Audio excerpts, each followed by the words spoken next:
Scott, tell me what's in the box. I think as the 10-year anniversary is upon us, I will give this as my gift to the fan base on this 10th anniversary. What's in the box is Holy shit. Mabel! Aw. Hi, Mabel. Yeah, she's the best. What's going on, guys? Dawko back again. Hope you're fantastic today, and it's the 10-year anniversary. I'm a bit behind, so let me just speed this up a bit. August the 5th, which means if you've been looking at the list, what the official Twitter has been saying, it's the interview with Scott Cawthon, everybody. Hey everybody, how's it going? Dawko, good to see you again. Yeah, it's 6 years since the last interview, right? Which is crazy. A lot of things have been happening since then, so let's go back a little bit. So the interview was August 2018. So after that, we got Help Wanted, Yep. Delivery, Security Yep. Breach, Help Wanted 2, Ruined DLCs, there's a lot going on, and of course the future games as well. Yesterday, Steelwall has announced something. I don't know what it is yet because we recorded this, a couple of months before. But guys, whatever it was, I hope you're very excited for it. Future Dawko, into the pit as well. There's so much stuff to look forward to, and it's really cool that you've done like a week of exciting things for the 10-year anniversary. We've never seen something like this before. 10 years of Five Nights at Freddy's, which is it's pretty crazy, right? I can't believe it's been so long since our last interview. That really seems like just it doesn't. How long did you say ago? 6 years ago? That's hard to believe. Impossible to believe. I know, right? I've actually got a song for you. Yeah, I'm only moving at 2 times speed because I started this a little late. Go on ahead. Okay. Are you Wait, ready? you're gonna be performing this yourself or something recorded? I've got the harmonica right here. Oh, harmonica. Okay, my I've favorite. been practicing this Oh song my for God. 2 years. Okay. Mhm. So, are you ready for this? I'm ready. Come on now, you started this. Right. Okay. Go. Ready? I'm really good. I'm really good. Now, I will admit, I couldn't actually hear that. I don't know if your thing was cutting the audio out. Well, I actually played a spell. Oh. The spell is from 1864 by a wizard named Dewey Muscrewy. Okay. That spell has now hypnotised you to tell me all the lore of Five Nights at Freddy's. Oh no. Jeez, now, I thought we talked about this in advance. Now listen, this is a bad idea to start talking about. Y'all give me specific questions, and I'll see what I can answer for you. I was But I joking. make no promises. Scott, tell me what's in the box. wow, just direct, Yeah. just out and direct, just like that. Yeah. Well, look, okay, it's the 10-year anniversary, Okay. okay, Alright. and even though I like to be elusive, I like to kind of tease the fan base. I like to, and I do like there to be an air of mystery about things. Sometimes I do let things go on for too long, and I understand that sometimes things become not fun anymore, and things can become frustrating for theorists.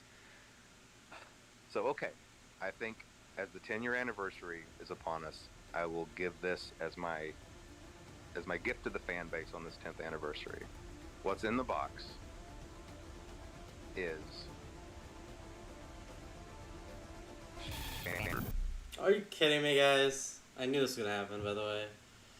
Oh my God. and that's about it. And that's it, man. So like we've been speaking about, 10 years of Five Nights at Freddy's, which is a crazy amount of time. I can't believe we're still here. It's been such a journey. So I just wanted to ask you, do you have a highlight moment for the whole 10 years of Five Nights at Freddy's since 2014?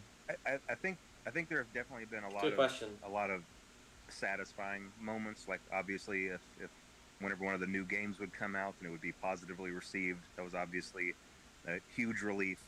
There's never been any goal other than just giving everybody what they were really hyped up about. Because when you see everybody getting hyped up and getting excited, Drugs? suddenly Yeah. something comes out that just is a big letdown. There's no greater fear, I think, for a game developer. So that was always satisfying and a relief. But I think the biggest highlight was probably just going to the movie theater to watch the movie when it finally came out, because behind the scenes of They should make all of FNAF the 1 games free. throughout That'd be the kind years, of cool. and behind the scenes of all the books being written and everything else, there was always the movie. The movie was just a slow burn project, even just starting as late as 2014.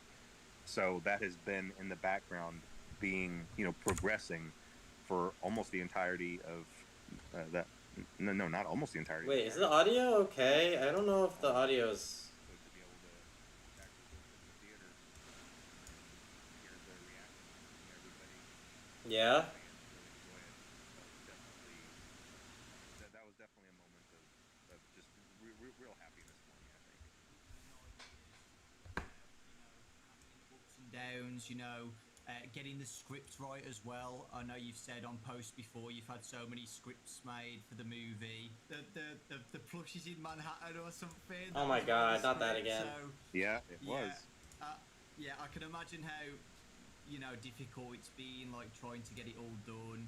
I can just imagine, well, I can't imagine it because I'm not you, but, when me, Raz, and Ryan and Baz went to a premiere for it and sat down at the cinemas, and we all looked at each other at the end, and we had to, like, we couldn't believe it. And we didn't even make the games. We've been there since, basically day one, but we all said, like, imagine how Scott's feeling right now, just sitting down and seeing it actually, on the big screen. It must be a crazy, crazy feeling. Yeah, and now that I've been through the process, I can tell you it's a miracle that any movie gets made. Just being through that process, just how many wheels have to be turning at the same time. Yeah. And how many things. Yeah, making and a even though movie this is process took a long time for me. Hollywood works at just blazing speed, where there's 100 things happening at the same time, and it's a miracle if these things get coordinated. And sometimes things don't work out, but sometimes they do. On the day that I was driving to New Orleans, and the shooting was supposed to start the next day. On that drive, I was on the phone. It was like a 5-hour drive from where I was. I was on the phone the entire time trying to finish contracts and finish negotiating points, because there were still open items with there were still things that needed to be resolved with Universal, Blumhouse, the Actors Guild, the Writing Guild. There were just Louisiana. There were all of these things, and any one of them not being settled properly would mean we couldn't start filming. And all of those conversations were happening at the same time, and all of them depended on one of the other ones. And so that was a very stressful drive, but that's the way that Hollywood works. There's a million things happening at once. It was definitely a whirlwind, but to see all of those pieces coming into place. Now I can't remember my own question. What was it? Yeah, it was pretty remarkable, and yeah, like you were saying, they were talking about the just all of the right? scripts. And I was gonna ask something about the movie. Starting just with 2015. There were a couple of deals that weren't very good. Okay, hold on. I see the problem. My fan's on. Didn't pan out. But then, whenever I was with Warner Brothers briefly, that was a good deal, and I was very, very grateful to have that. But even that, whenever the stars seemed to have aligned, things just didn't work out there either. Every day. And so I was really fortunate to meet up with Jason Blum and get to have that deal with Blumhouse. They had a lot of faith in the project, and they were what's the question? I'm trying to remember. Sometimes to a fault, because lots of times I would throw things out and want to start over, but they were with me the whole journey. They'll come back to me. I don't want to rewind the stream. Everybody just had the fans at heart. That's all anybody wanted to do. Everybody was just making sure that every part of the movie would be something that the fan base would look at and recognize or relate to or connect with. And I think in the end we were able to accomplish that. And I'm just really happy with that. And I think we landed with just the perfect cast, which, again, that almost didn't happen either. There were a couple of instances where someone else was about to get a part, and then something would happen that would make that not work out. And then I remember with the movie production, and everyone would always leave, at the last minute. My contacts at Blumhouse numerous times just over this last 6 months, even since the movie came out, thinking, aren't we glad that we got Josh Hutcherson for this role?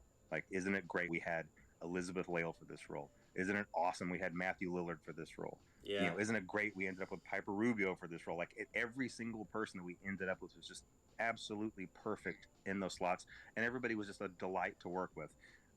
Once again, since I'm new to kind of the film industry, I got to talk to people about their other experiences on other projects, and it can be really scary, because usually, from what I understand, every production has one member of the cast or one person on staff or just one person that causes problems or something like that. We didn't have anything like that. Nothing like that. Everybody was just phenomenal. They were just a joy to work with, and getting to go to filming was really fun. So it was a really fun experience, and in the end, I'm just happy that the fans were happy with it. Now, that's not to say the film didn't have it's places where it could have been improved, and we're all and me and Emma and Jason Blum, we're definitely chat about that and looking to make sure the second movie is a step up and an improvement.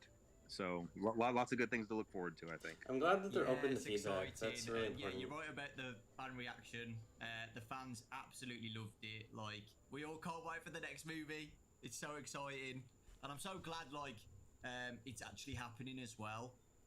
So yeah, exciting times. So yeah, you said that you've got a highlight of the 10 years of FNAF. If you could go back and change one thing in those 10 years, do you have anything that you would change? You can't say the box. No, you know, the one thing I would change, I wish I could go back and have one more shot at FNAF World. I really, really do. Um, I know it still would probably definitely be the oddball in the series, no doubt, and maybe it would still have been a poor decision in general, but there were just a lot of bad decisions made at the beginning of that project that doomed it from the start. Like I was making it with mobile in mind, so it was a really low resolution. I was thinking about it as a game on the phones. I tried to make the whole game on one frame in Click Team Fusion. That just means I wasn't allowing it to be as big as it could have been. I was trying to movies cram it all based on the together fan for games my would be own kind of cool convenience. someday. There were just several decisions that were made that really hindered that. And also, I was in a rush because I was getting a little arrogant, thinking that hey, anything I make is going to be gold, you know. And I definitely ate some humble pie with that really really quick, and I learned that is not the case. And so I've tried to be very careful not to make that mistake again after that. But yeah, you know, if I could go back and change one thing, I wish I could maybe work with a different developer and just really make it a high resolution game, get in some really good graphics, maybe get someone else to, you know, help me with those graphics. And it could have been a good game. Could have been a good game.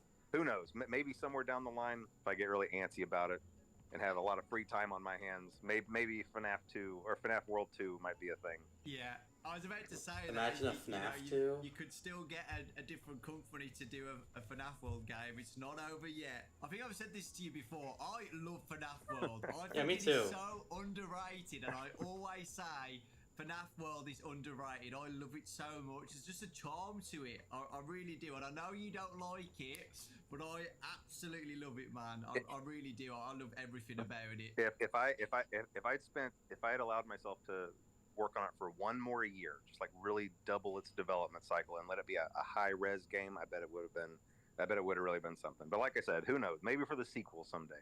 Let's move on to Steelwall. The amazing Steelwall Studios. That was the next game after Ultimate Custom Night. Help Wanted. One of my favourite games in VR. It's probably my favorite FNAF game. What has it been like working with Steelwall? Were you nervous about it? Because I know it's a big thing to, you know, give a company your baby basically and let them, you know, do what you've been doing for the past 5 years. How was it for the first time letting someone else work on FNAF? I was really nervous about it. I was really nervous. You know, I went several years still doing it by myself, even after I had the financial ability to pay other people. Again, I wasn't in that mentality of being able to do that. So even though I could have done that, I was still doing things just all by myself, all the way up through Pizzeria Simulator. Yeah. But by then it was I knew that it was getting too much for me. I knew that I had to find another partner for it, and I was scared of that because, you know, there are stories all over the internet available about just games that went completely wrong because of games being mismanaged in the hands of, you know, development companies. And I'm sure that all of their pitches on the surface would have sounded the same, but I really got lucky. For that reason, I really feel like I got lucky, because whereas I probably could have accidentally ended up with a company that did botch something, I didn't. I think I really honestly believe that I landed with the best, just one of the best development companies. They've been just a pleasure to work with, and they've done a really great job. You know, this last one they did, Ruin, I thought it was just so much fun, and I think that might be my favorite thing that they've made was Ruin. And the things that they have planned, which I'm not going to talk about right here, but the things that they have planned are really exciting too. So I've been really happy. It's been a really good experience. No, Help Wanted. Well, I was going to throw in, I'm happy with how Help Wanted came out, because at the time, and I don't have this anymore. I don't have a VR setup anymore.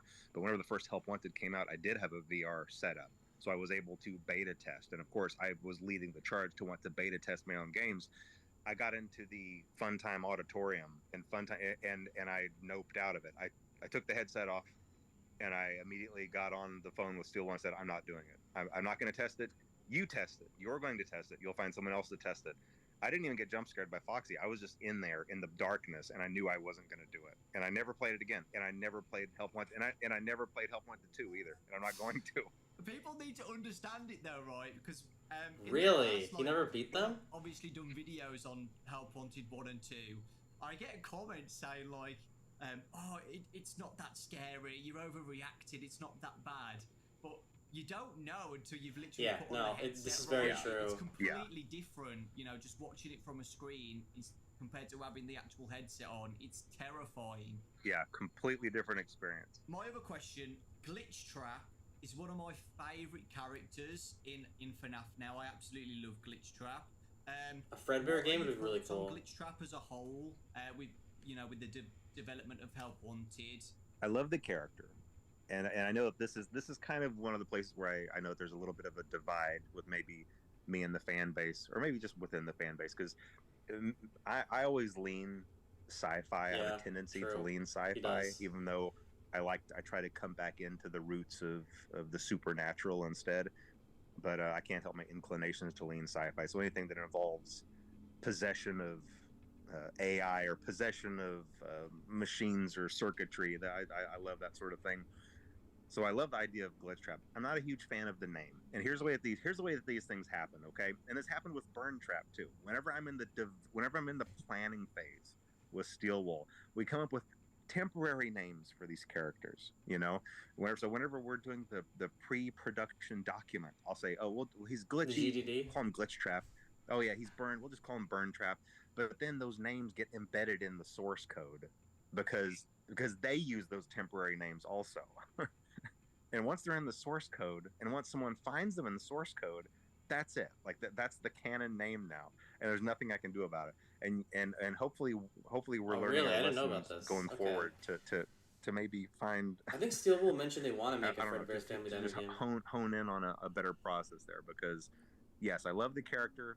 Not a huge fan of the name, but it is what it is for now. You know, it's the name.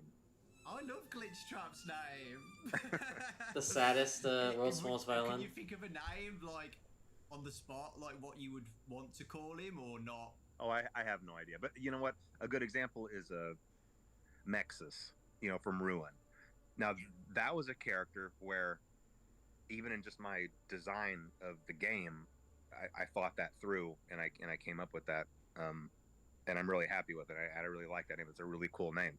But now, see, if I didn't have one of those ready to fire off, I might have thought up something like, I don't know, Purple Trap or you know, or AI Trap, or just something temporary, and then that would have been the can name. That would have been so much worse than Nexus. So okay. After Help Wanted, we got Security Scott Breach. mentioning Nexus. I wasn't expecting that. Were you happy with the release of Security Breach when it first came out? Oh. Security Breach. There's a really big story behind that. That was definitely a challenging the period, pandemic, and right?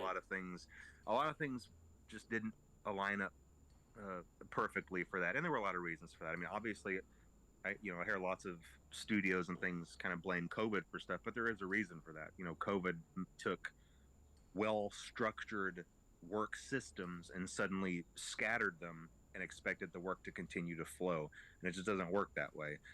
From my understanding, I'm pretty sure most, if not every, member of Steel Wool got scattered across the country and were trying to just carry on with the work. Yeah, they all had to go home. Right. And it was just really talked difficult. About that in, I think that's really the only FNAF example interview. when my idea of how a game was going to go was misaligned with how things were going with Steel Wool, and I had a specific story for this in mind. Okay, for Security Breach, I really did. I had a very specific story in mind, and it is very different than the one that got in the game. And I think a part of that is the way that I conveyed that to Steel Wool. Because what I was trying to do was I was trying to tell Steel Wool to do specific things throughout the game, put specific items in specific places, have specific characters do certain things, meanwhile not telling them what the story plot was. Because in my head, I was thinking, okay, when people find this, they will connect this to this to this, and it will all be revealed. And I thought I could do that without telling Steel Wool the story plot. That didn't work out very well because they got all of these pieces and they thought it was their job to connect them in a way that made sense. And so really what you ended up having were the same pieces, but telling completely different stories. And since I was trying to kind of tell a specific story with mine that went a certain direction, they were taking pieces I didn't fully understand and trying to craft a story out of them. And again, I don't blame them for that. I blame myself for that, because I guess what I should have done is just said, hey, here's the story. Here's why these pieces are here. Here's how they're supposed to connect. And I can give you a really easy example for this. Oh, really? And I'm hesitant to say this because I don't like messing with the lore. Oh, wait. But I think in this case, it's okay. Oh. When it comes to Burn Trap, originally, Burn Trap was never supposed to move. He was supposed to just be something you saw in the corners, or like if you were walking past machinery, you might be able to peek in between two things and see him in the corner or propped up against a wall, almost like a some kind of decaying movie prop, and you never fully understood what his purpose was. And he had a very specific purpose, and I'm not going to say what that purpose was, but realistically, he never moved. Well, obviously, that's not what we got in Security Breach. In Security Breach, we got a capsule opening and purple smoke flowing out, and him climbing out and coming to get you. And so it's just not quite the same thing. So, but anyway, it didn't turn out the way anybody wanted. Interesting. But hey, whenever that happens, just like whenever I stepped in it a little bit with FNAF World, me and Steel Wool got together. We were like, look, all that matters now is making things right by the fan base. That's all that matters. We all had the best intentions going on. We all wanted to make a good product, and we went in and we made Ruin for it, and I hope that redeemed the game, this. and I feel like it did, because I think it was really great. And yeah, and anything that we do going forward that continues that story or has those same themes, I think we're just going to be in a much better situation to continue on. So, the Ruin DLC came out a year ago now, which is crazy to think about. Time's going so quickly, and the fan reaction to that was amazing. Everybody loved it, and everybody's looking forward to what's next. The ending of Ruin, with a specific character that came out, a new character into the game, the Mimic. Any thoughts on the Mimic? I cannot share any thoughts on the Mimic, other than I really like that character. I like this the is a Mimic character too. that I really like and I'm really excited about. I think it's a really terrific antagonist, and I don't think it's the last that we've seen of the Mimic. That's all I'll say. Yes. Okay, so Burn Trap moving. Character in the Steel Wool. Honestly, the best way to go. So I think what he was trying to say was too obvious of an answer, right? I mean, I think all those characters turned out great. In fact, I think this is why it's hard to think what he's trying to say is so well. I've always really liked. I don't know if Burn Trap was as a supposed character. to I don't be think like Vanny alive, was utilized to her fullest potential. or it was just supposed to be so like hopefully we'll like see another opportunity for corpse doing something for Vanny to return as well. We'll see. Vanny might return. Wait a minute. This is really hard to answer questions and also listen. The books. Oh no. The books have been amazing. Like I think that's why they made summary videos on the channel with Fazbear Frights. That was awesome. The comic books where they proved the canon it's actually really enjoyable. It's probably one of the most enjoyable things I think it's to show that I do, the because strap thing was never supposed to happen. I just get to think up a really scary I want to know scenario, the books, though. Fazbear Frights. And then I create maybe a 10 to 15 page story out of it, and then I have writers that I work with, obviously, and they take that and they really flesh it out. That is true. I'm more confused about why Burn Trap, and I get to kind of just really see it come to life. Burn Trap. So it's been really enjoyable, and that's something that I really enjoy. It's funny because it's one of those things where as long as I know that's something that's happening in my life, I might be at the gym or I might be watching the show, and then suddenly something will come to mind. Scott goes to the gym. Be like, that's oh man, this is gonna make a great story, and I get right home and I start working on it. Do you have a favorite story out of all of them? I think my favorite story it's probably Bunny Call. I know that's kind of an oddball choice, but there's a reason for it. Because some of these stories are based on my real life experiences. Bunny Call is not completely made up. I used to take my family to a family summer camp. Okay, this is one of my two. This is my two oldest boys were maybe 11 and 12 at the time. Or no. I bet they were 13 and 14. It's hard to remember exactly when this was. But then I had younger two that were just babies still. And whenever we showed up at camp, Scott has like 10 kids. And we were all in the auditorium signing up for activities. It was rafting and boating. One of the things you could sign up for was a panda call. Okay. And a panda call it's a very deceiving title, because what that meant is that early in the morning, a bunch of the camp counselors dressed as killer clowns would come into your cabin and scare the crap out of your kids to wake them up early and drag them off to their daily activities. Hell? And so I signed up my two God. oldest, Ian and Braden, my old beta testers, or whenever they, all their lives testing my games. I signed them up for it. And I thought, oh yeah, this will be kind of fun. It was kind of fun until the next morning started rolling around. I started thinking about what I'd done, because then the next morning I woke up at 5 a.m. and I realized they're out there somewhere. Like this is happening right now. And I started listening for screams, and I started listening for noises. And I even snuck out and went outside. And it was dark, and there were crickets chirping. And I was looking around, and I just thought to myself, somewhere out here in the dark, in these trees, are a bunch of clowns, and they're coming to my cabin. and it was a really, really scary sensation. And so then I just went back inside, and I looked at my family sleeping. I looked at my baby sleeping, and my kids and my wife, and I was like, what have I done? Like, what have I done? Of course, it ended up not being a big deal, because then I just heard a soft knock at the door, and I opened it, and there was a row of killer clowns. I said, never mind, you guys, and they just walked on. And so it wasn't a big deal, but it was still a really eerie feeling like I had signed up for something that I'd regretted and I couldn't undo it, And so I based Bunny Call on that. Oh, that's awesome. The greatest thing I've ever heard. You said that you've got relatable stories. Do you have a relatable story with Fazgoo? Look, okay. Listen, anytime there's a series of a whole bunch of different things, you're going to have some that are great, and then some that's like, well, like what was going on with this? I don't know how to explain the Fazbear. I'm sure I had something in mind that was really great, but they can't all be winners. Now I will say a couple of the other ones. Scott that confirming that Fazbear was. Sometimes you hear about people talking about their sleep paralysis demons or whatever. That's never really made sense to me, but now it kind of makes sense to me, and I don't know why it does. Yeah, every once in a while, a person you'll wake up, but you'll still be paralyzed in your sleep, and for some reason, I guess in that moment, you're still half dreaming, and so you have a tendency to still maybe see something before you fully wake up.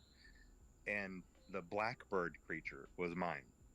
That creature on the cover of Blackbird is my sleep paralysis demon, because I was on vacation, I was by myself, and I don't know what the circumstances were. I feel like I was taking a midday nap, but I woke up with a jolt, and for a split second, I saw that thing standing over me, and I couldn't move, and my body was tingling, and I was just frozen up, and I was just so disoriented after that. But I never forgot that, and I knew immediately after that, it's like, I've got to get this into a story somewhere, like this crazy looking creature. That is crazy. That is absolutely crazy. I've never had sleep paralysis. Yeah, so I never had it. No, what my creature would look like, but I hope it doesn't look like that. I don't think it's a normal experience. I don't think it's an experience you should want to have. I don't feel like it's a healthy thing. So if that hasn't happened to you, I think you're in a good place. Do you have a least favorite story? I don't know. I think it probably might be the Fazgoo. Or no, I mean, come on, it's got to be the one where the guy gets pregnant. The guy gets pregnant with Springtrap's baby. I'm not sure what I was thinking about. What? I don't remember this. That's one of those things where, oh man, this is going to be really creepy. But then you step back and look at it from afar, and you're like, I don't know if this is a good idea. And I swear I wasn't picking on MatPat. That wasn't a story designed with MatPat in mind. It really, really wasn't. Oh, really? Listen, whenever you're doing these stories for this one, eventually you just run out of names, and you're going to cover all the names, Yeah. Eventually I'll get around to Dawko, and so if you see Dawko in one of these stories, it's not something personal. It's just because I ran out of names, I don't know. Dawko is a very specific name that you'd have to get to. I probably have a few more to go through before I get Imagine, to you don't have anything to worry about. I mean, he could use the name Lewis. Is Lewis already in the game? I know a lot of people say the same. People who loved Goosebumps. I was going to say that. They're very similar to Goosebumps. Really relatable, right? And I know kids at school now read Fazbear Frights like their Goosebumps books. And as a kid, my favourite TV show was Goosebumps. Would you ever think about or like TV? Anthology series. Yes, I would do. I would watch that. I watch the hell out of that. Goosebumps, where it's like a series of some of the best stories or something adapted. Oh yeah, definitely. And that's something that can definitely happen. especially now that the first Whoa, wait, movie Scott's came very out and open to was this successful. idea. I think Hold that really on. opens the door to I think FNAF lots of as a other series, in just in any format, opportunities. would be really The only fun. thing to be mindful of is I don't want to Oversaturate the market and just create too much. And I think that sometimes we get a little bit of that where franchises have movies and too many TV shows, and it just kind of waters everything down. But I really do like that idea, and it is definitely something that could happen for sure. Awesome. So the next segment is the FNAF movie. I've got some questions for you, Scott. Movie stuff. Okay. First off, I absolutely loved the movie, as you know, and I know a lot of people did as well. The fans absolutely loved it, and it did really well at the box office as well. Super successful. Congratulations to you, Blumhouse, Universal. So yeah, first question is, how was working on the first FNAF movie after waiting for so long, after announcing it back in 2015? It's gotta have been like a crazy experience. You emailed me back in 2015 about it. I still remember that email. But yeah, how was it? It took a really long time to get off the ground, really just because of the screenplay. Yeah. But after the screenplay was really locked in, from there, all the wheels started turning, all the engines fired, and it took off. And it was a really fun experience from there. And really the screenplay just had a lot of challenges because of what it was. And it's really, throughout all of those years, I worked with a lot of different directors, a lot of different writers, a lot of really talented people that eventually would end up leaving the project, but still really talented people. And it was really just a matter of there's just material that's difficult to translate to the screen. And one of the biggest issues is the animatronics, obviously being the monsters in the monster movie. If I were to approach any writer of a horror movie or any director and say, okay, here are your monsters, go make a monster movie with them, that's easy. You give them all a knife, you go in, you just make your generic slasher, but just have it be, Freddy, Bonnie, Chica, and Foxy doing the slashing. The nuance here is that these animatronics are possessed by the spirits of kids. And these are innocent kids. These are victims themselves. So it's very, very difficult to still have a horror movie, still have those kills that you need, but still preserve the innocence of those kids. And it's a really difficult thing to do. And there were several screenplays that did not hit that mark.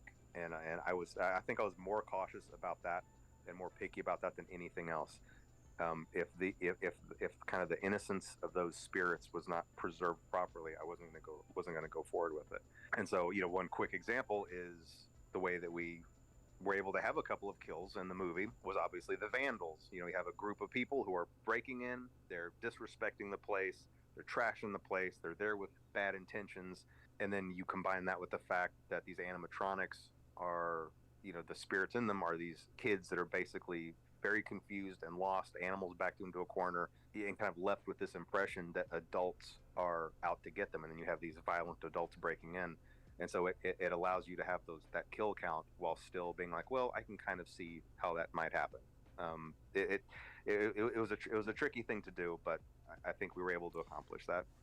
Manipulated by William Afton still as well. Yeah, right? That's right. That's absolutely right. The drawing on the wall was also kind of this layer, this blanket of manipulation over them all. So all those things combined, you could see how these actions could happen. I feel like because of the William manipulation, they could have had them be the fort scene as well. I loved more the violent scene. to I know some people even were a innocent bit people. confused by that, like why are they building a fort? But I got it straight. I like the fort scene. The only part that confused me was Vanessa's role in it. Kids, right?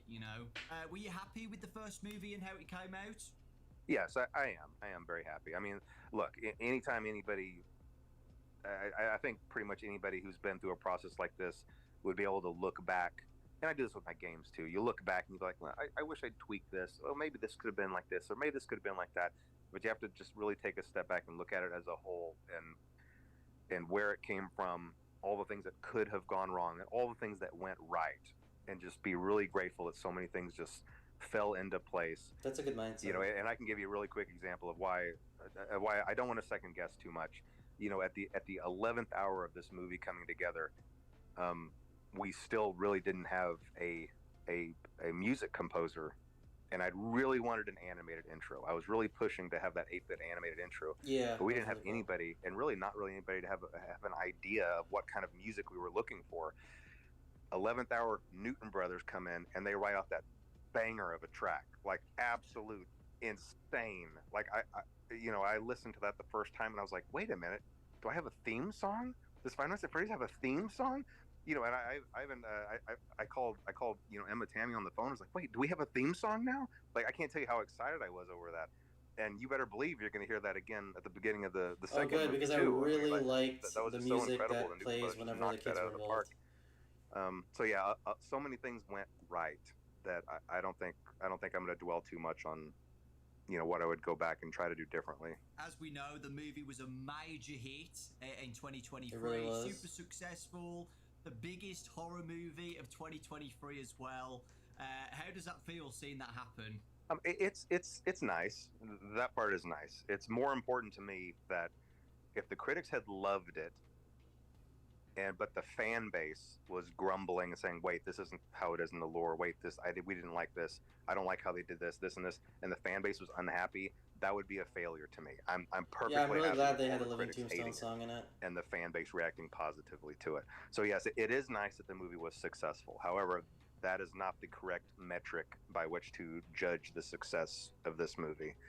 And in fact, opening night, which was Thursday night, where I am, I went to the very first showing, and the theater was pretty much empty. There were only a couple other people in there, but it was a 1:00 showing. So, but still, I saw that as kind of a bad sign. But I just watched it anyway. Then I went to the next showing, which was just later in the evening, and I told myself I wasn't going to go online. I wasn't going to read any reviews. I had already told everybody at Blumhouse, and I told my legal team, don't talk to me, don't call me, don't email me, don't send me charts, don't send me facts or figures. I don't want to hear anything about anything. I'm going through this whole weekend blind. I just want to experience what everybody else is experiencing. Well, before I went into that second showing, I was just by myself. And then later that evening, my whole family was coming into town, by the way. My whole family was going to come into town and watch the movie with me that night. But this showing, I was still sitting by myself. I was checking my email, and I accidentally saw one of the reviews. And I saw that it was terrible. And that opened the floodgates, and I went and started reading all of the other reviews. And I immediately texted my family saying, don't come. Don't come. This is over. I want to be by myself. And I was already thinking in my head, like, how am I going to write a letter to Blumhouse apologizing for this? How am I going to write a letter to the fans apologizing to this for just wasting everybody's time? And I was just incredibly depressed. But somehow Jason Blum caught wind of this. I don't know who I asked a question to or what I said, but he started just bombarding me with text messages saying, Scott, the fans love it. The fans love it. The movie's a big hit. Everything's great. He was just in all caps, everything all caps. My phone was just blowing with all caps texts, and so he really talked me through that to try to encourage me that even though the critics hated it, there was a lot.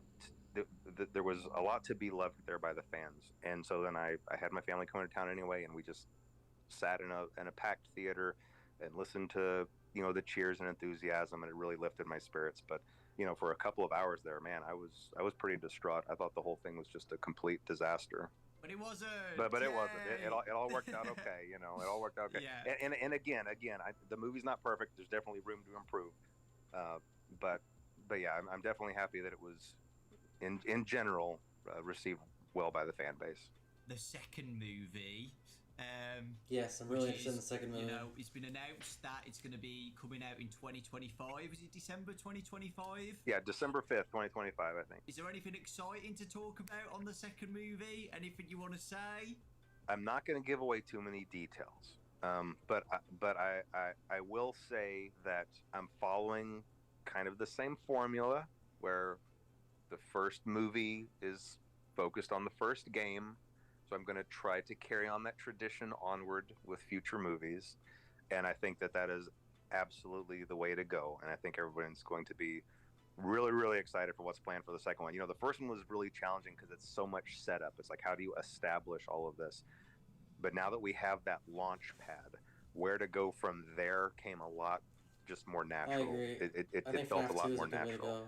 And we were able to really craft a really great story, I think. And I'm really excited about it. And I won't say anything more, but I'm really hopeful that everyone's going to really love what's gonna come around December 2025. Yeah, so exciting. And is Emma back and everything? Oh yes, yeah, well? Emma's gonna be back. She did such a great job on that first Emma's one. directing was that's really good having the same director.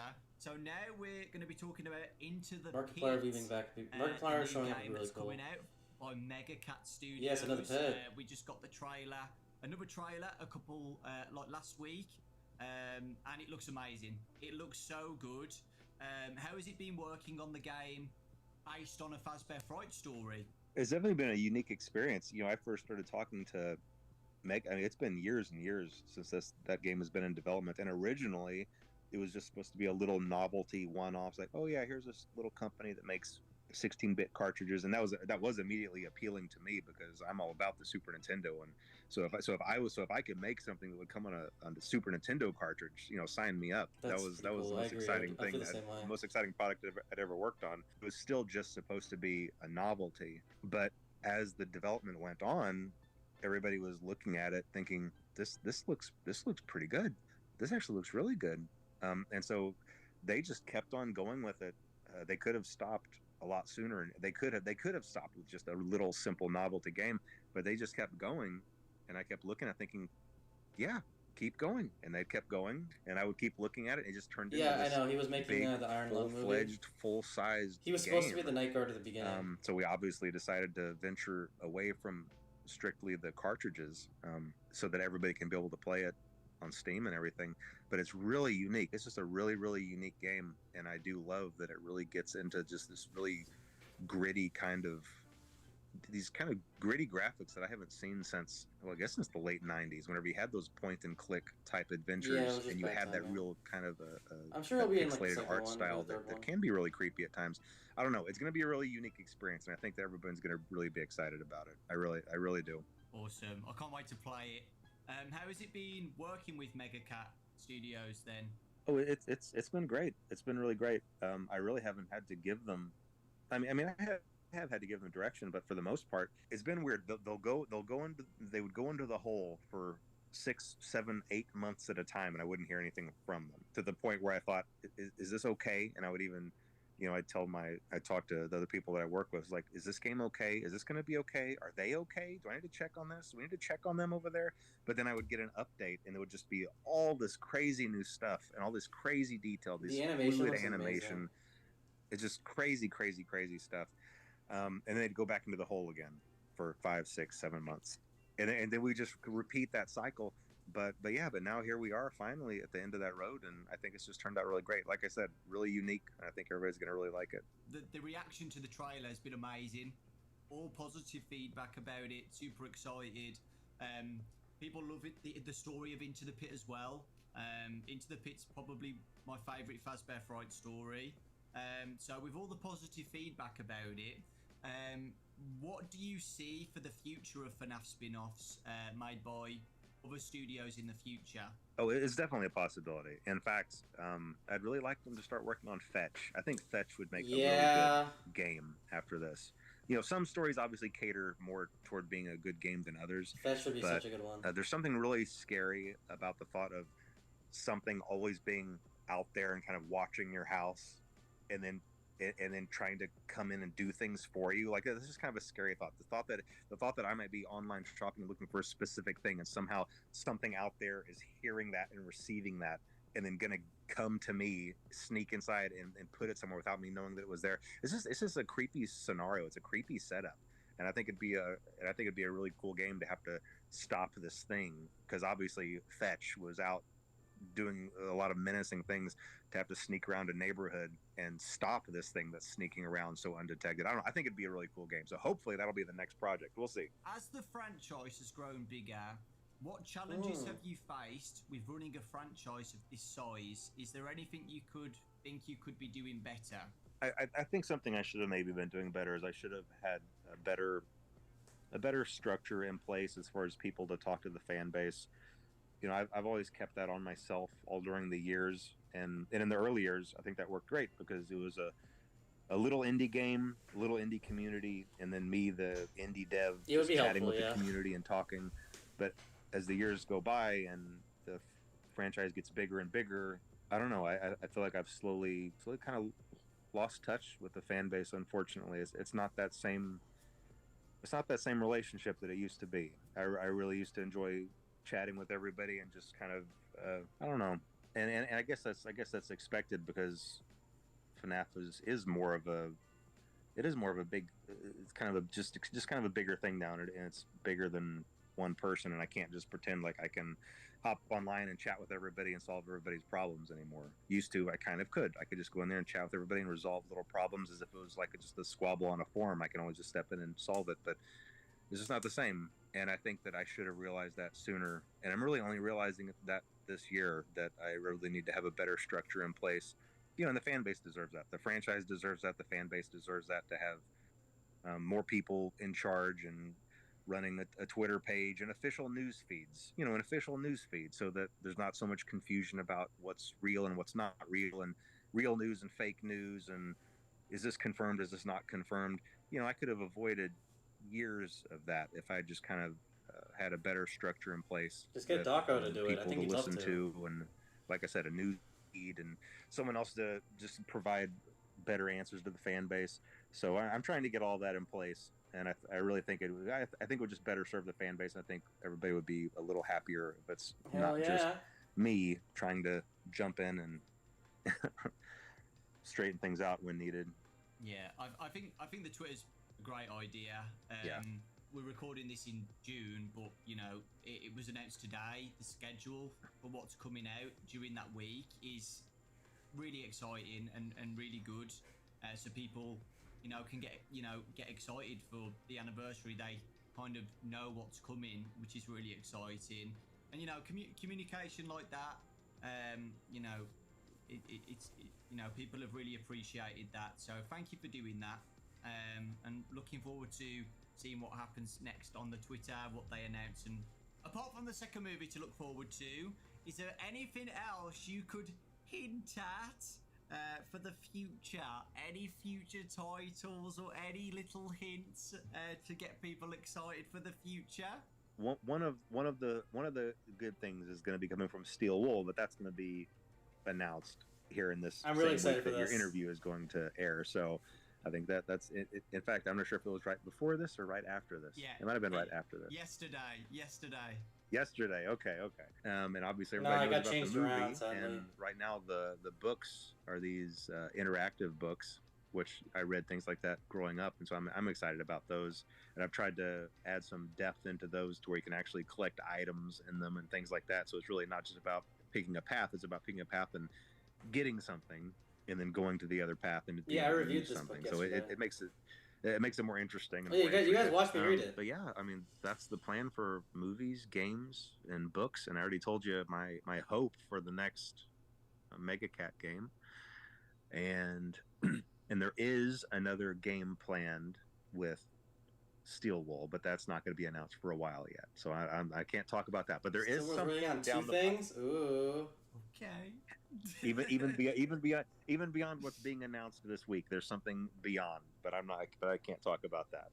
Yeah, so I won't spoil anything, but I read the week before, guys, and it is good. So please, check it out when it comes out.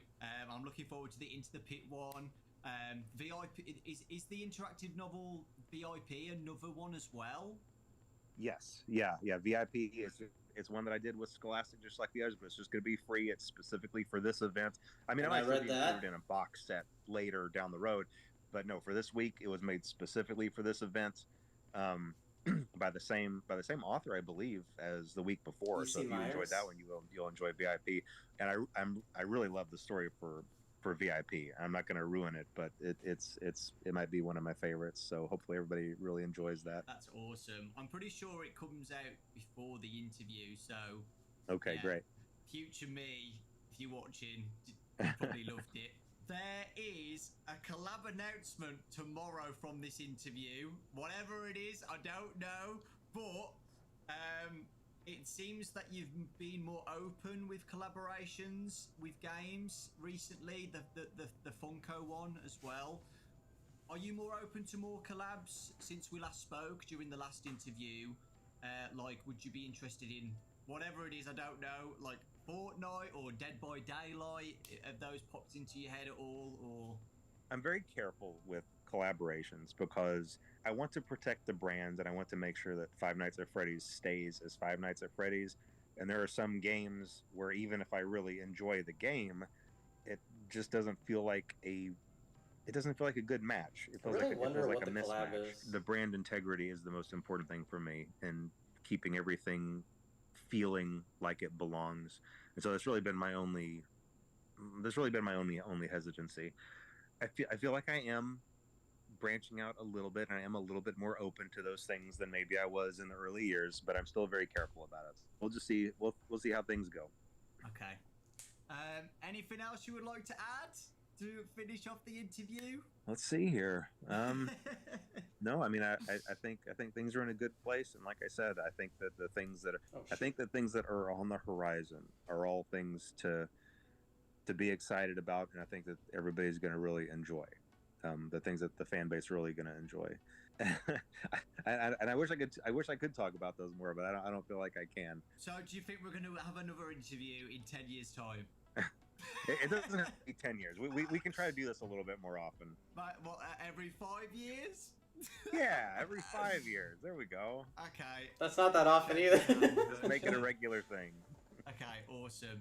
The biggest thing that everybody has been begging me for this interview when I announced it is the box. That is, everybody just wants to know anything about it because it's the biggest mystery out of the whole 10 years of FNAF, I would say. Maybe Midnight Motorist is number 2, but yeah, I'd say the box is the biggest mystery that everybody wants, like even a tiny snippet of something. Help. Okay. Well, I can try to give somewhat of an answer to that, even though it might not be extremely satisfying for a lot of people. So I would encourage people to turn off the interview if they don't want an answer that they might not be happy with. But whenever I'm making these games, there are a lot of things that are in my head that are just flowing ideas, and when I have them and put them there, it's the first half of something. It's like a string or a rope just like reaching out, and I know that what's there on the other end is there. I trust that it's there. I know that it's there. And then whenever I progress forward, the rest of that just reappears. The rest of it appears and just fits into place perfectly. That's how all my games have been made. I feel that there is something there, and I make the roads to get there for that to be revealed. But then sometimes when things do progress, the roads aren't always the same roads as the ones that had been planned before. And so what that means is, even though at the time something was definitely there, something was definitely reaching out to be there, and I could feel that it was there, the progression of the story didn't go there. And so those strings never got pulled on, and those and the other half of that idea remained in the ether, remained in my subconscious. All of that to say, there is something in the box, but I never pursued it, and I don't know if I can find it again. And I think that that's the best answer that I can possibly give for that. Scott, thank you so much. I'm so confused. No, I get what he's saying though. Myself and everybody. And the contents in the box changed. We know this. To the future. We're looking forward to this week. Future me is probably stressing out, playing all the demos and getting ready for Into the Pit in a few days. I'm so excited for Into the Pit. I'm in the same. I really as a content creator now. Fanverse stuff as well. My Pop Goes and The Joy of Creation, that demo. I'm looking forward to playing all of those as well and reading the new book. There's a lot in that week. I'm going to just be MIA that whole week. I've already told my friends and family, like, I'm not going to be here for the whole week. Don't call me. Don't text me. I'm going to be in this room just doing everything I can that week. And yeah, we really do appreciate it. So yeah, I think that's it. Which is really weird. That hour went so quick. Thank you guys for watching. Again, I appreciate you guys.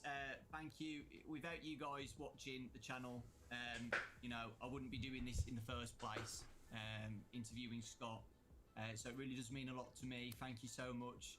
And yeah, I hope you all have a fantastic 10-year anniversary week, and you're all enjoying yourselves playing the demos and reading the books and stuff, and are excited for Into the Pit and Steel Wars announcement as well. That's so exciting.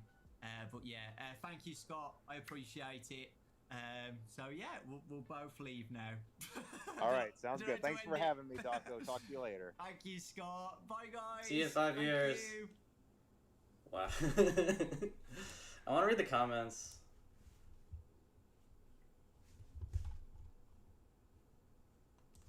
Okay, well, that was pretty fun.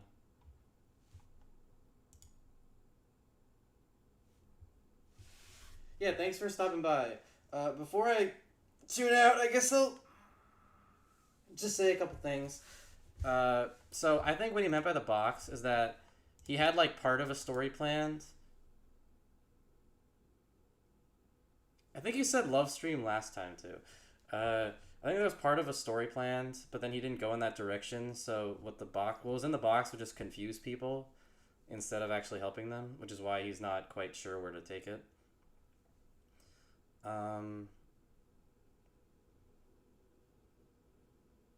But at this point, like, honestly, it's fine. I'm not as interested. I don't need the box to be answered. I'm more interested in, like, I guess Midnight Motorist now. Even though we've got some lore about that with the 5 laps at Freddy's, though people are still arguing that, so I don't want to get into that right now. Overall, the interview was awesome. I think my favorite part was finding out that the Fazbear Frights books are actually based on real life, or his experiences, like crazy things he's been involved in.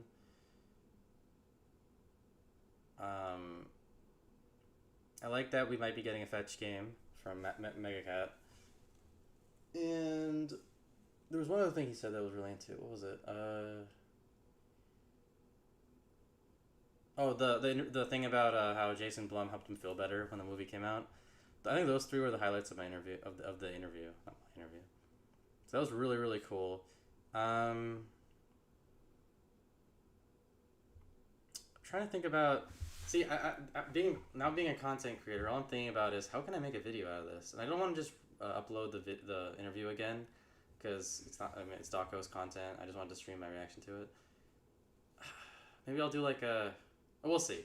So hopefully I'll have an interesting video about this interview by tonight. That was really, really cool, and the Jason Blum thing. I already like the guy. I mean, he was on Shark Tank. He seemed pretty cool. So I'm glad Jason Blum is.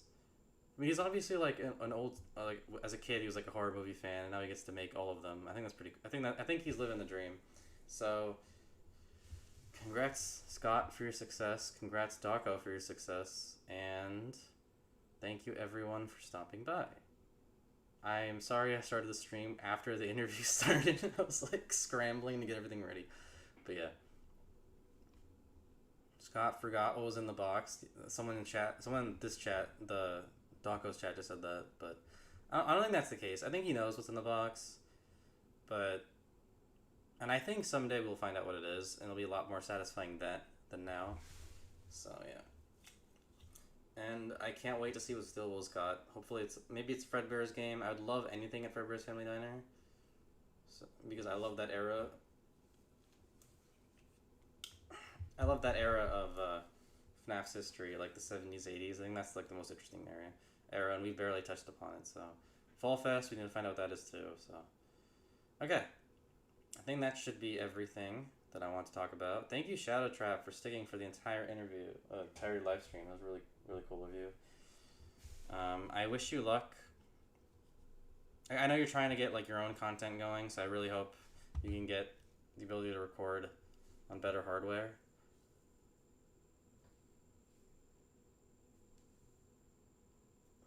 As a fellow CapCut user, we gotta stick together. Anyway. Yeah, the old costumes with the Mimic, those are really cool too. We're gonna find out all that stuff, I know it. And I like how, unlike the last interview, which was kind of about how an era of FNAF ending, this one was more about an era of FNAF starting.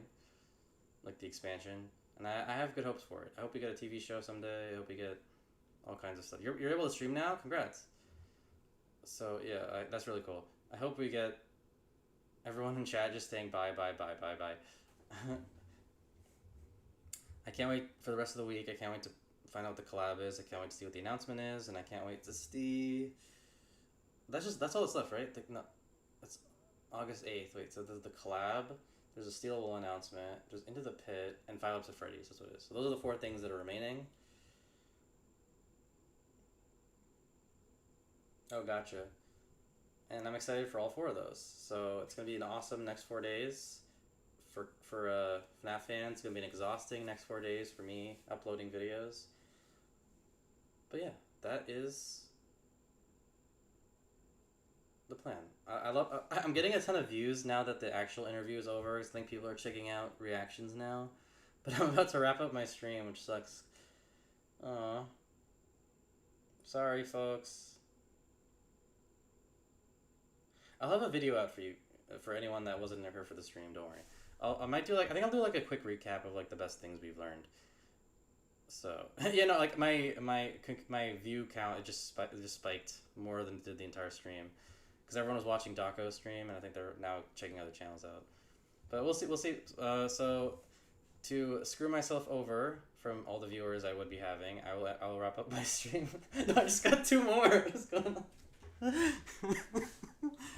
What the heck? Who are you people?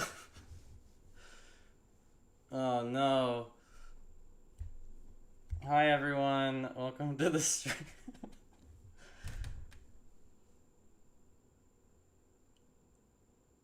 Well, they're not chatting, so it's okay. Yeah, so I'm wrapping up the stream now.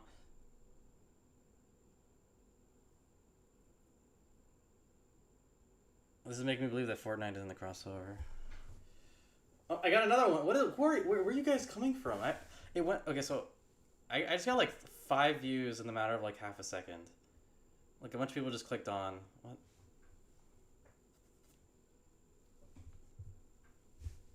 All right.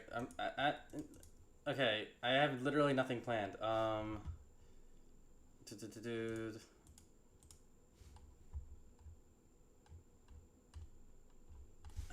do I end the stream? I got another viewer. Okay. Actually, I do want to check one thing. There were just several. There was one. Tested. I didn't even get jump scared by Foxy. I was just been any. I'm trying to finish contracts and finish negotiating cast experience by myself all the way up through to maybe. I hope that FNAF doesn't come to Fortnite. It might be happening, depending on. People assumed it was because of the day the collab was going to be, but they moved the day, and I'm not sure if the Fortnite collab day moved, so it might not be Fortnite. I believe it's either Fortnite or Dead by Daylight, because those are the 2 biggest things, but we'll see. Alright, for real though, I gotta wrap up the stream, because I gotta start editing a video, and the last video took me 4 or 5 hours to edit, so... Thankfully, this one probably won't, because I actually screen recorded this time. So thank you everyone for stopping by. Thank you Shadow Trap especially for sticking around the entire time. Here's hearts. I'm spamming hearts in the chat. Alright, good luck with your plans to live stream, and I will see you all tomorrow with the whatever's tomorrow. I don't remember what's tomorrow. Actually, what is tomorrow? Is it the still? It's not the stealable announcement. I will see. Whatever. I'll see you guys tomorrow. All right. Bye.